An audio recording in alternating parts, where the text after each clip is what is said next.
Mount Damavand, an inaccessible location at the center of Genshin Impact 3.4's newest region, the Desert of Hadramaveth. Well, mostly inaccessible. It's true that the caverns beneath can be explored, and indeed, these take the player to a beautiful location at the end of a certain world quest. But the surface, where the fun Sandstorm Cyclone is?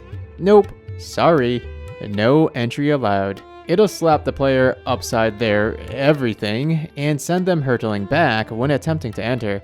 And, well, this can happen in select spots.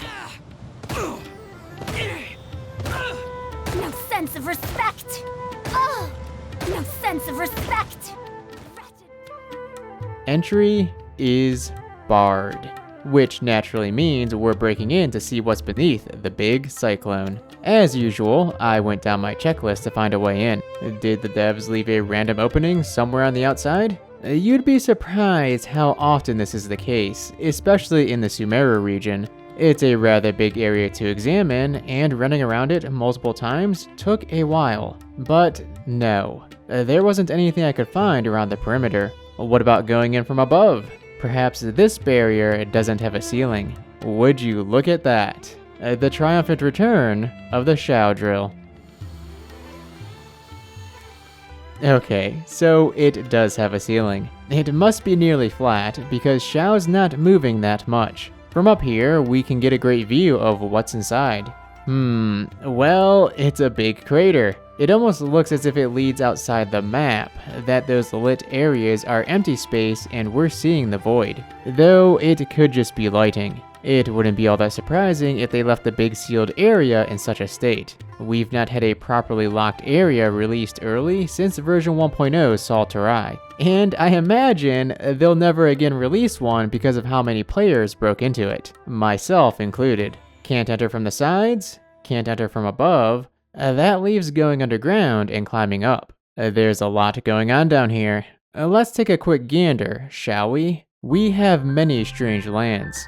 These are the unloaded models of the underground caverns. I noticed that some teleport waypoints not labeled on the map will show up when nearby. Even managed to activate one. It now appears on the map. Thought they might be quest locked, but I guess that's only reserved for unmarked statues of the Seven, like those from the Aranyaka quest. If you didn't know, those just don't exist until you reach a certain part of Aranyaka. Next, we have magically vanishing land. It's amazing how much more common this is becoming. In all my time exploring out of bounds in Mondstadt, Liyue, Inazuma, and even their domains, I don't think I've ever encountered this. But in Sumeru and recent event domains, I am seeing more and more of it. Luckily, Xiao is here to save the day. From down here, we can look up to see the crater from below. Expectedly, looks rather empty. It really is such a large area. And last, but certainly not least because it's the most prominent thing, the giant cyclone up close, which is just a flat texture. Look at it shifting all about. Every so often, a glow can be seen peeking through. But we didn't come down here just to look at it up close. So let's move on to getting up and into it. So far so good. It's a bit of a tricky climb, but with my new C1 Xiao, all's a breeze. Look at that stamina regeneration. Man, why didn't I commit to C1 sooner? I guess I wouldn't be able to do this had I done so. Anyways, as you can probably tell, it is incredibly difficult to see. The sandstorm effect has intensified. But no worries, because Harry, I've reached the top. Get out of my way!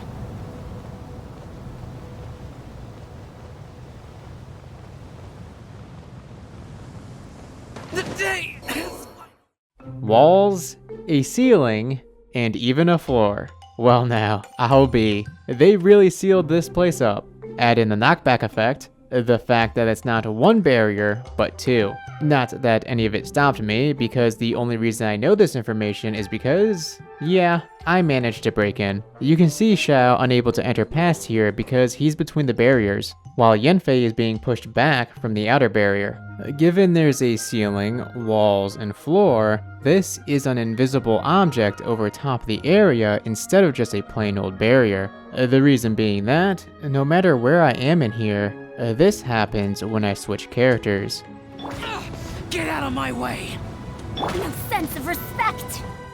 That's the knockback effect from touching the outside wall, which means my character is in constant contact with the object, hence it being a shape with my character inside versus a barrier that they passed and no longer interact with. A knockback like this can only occur once per contact, therefore my character isn't constantly being flung about. Unfortunate, I know.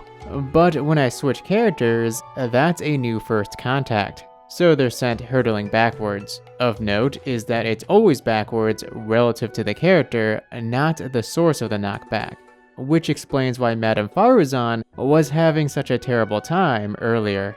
Wow, I am getting super sidetracked here, but it's a fascinating mechanic, so please excuse me.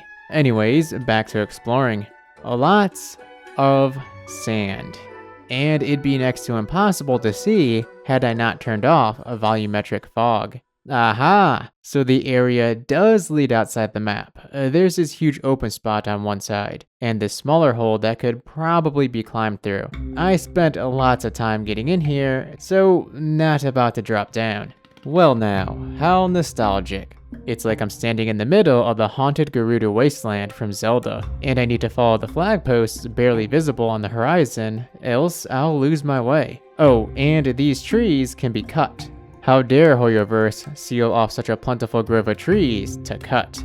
Hello, Mr. Weird-looking lizard. And don't worry, Klee's not out to play in this video. You are free to go. Suffice to say, there isn't anything in here but a few trees and shrubs. No treasure chests. No interactable objects. But I gotta say, tall walls encasing a large stretch of empty land? Place looks awfully right for a big boss battle. Maybe this will be the location of Sumeru's second weekly boss? And perhaps it'll be the first one since Andreas that isn't instanced, and just out in the open world.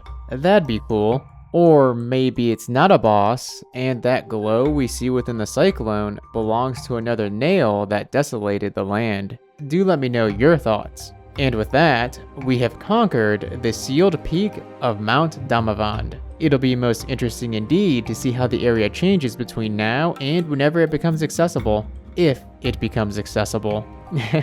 Given how much Hoyoverse likes to design super unique environments and then have us remove the uniqueness through questing, I'm guessing this is going to be much the same. Thanks for watching. If this stuff's your cup of tea, or you'd like to see some of the weirdest experiments and adventures in Genshin, do give the channel a look over and, if you fancy it, a subscribe. This is Musashi, signing off. Till next time.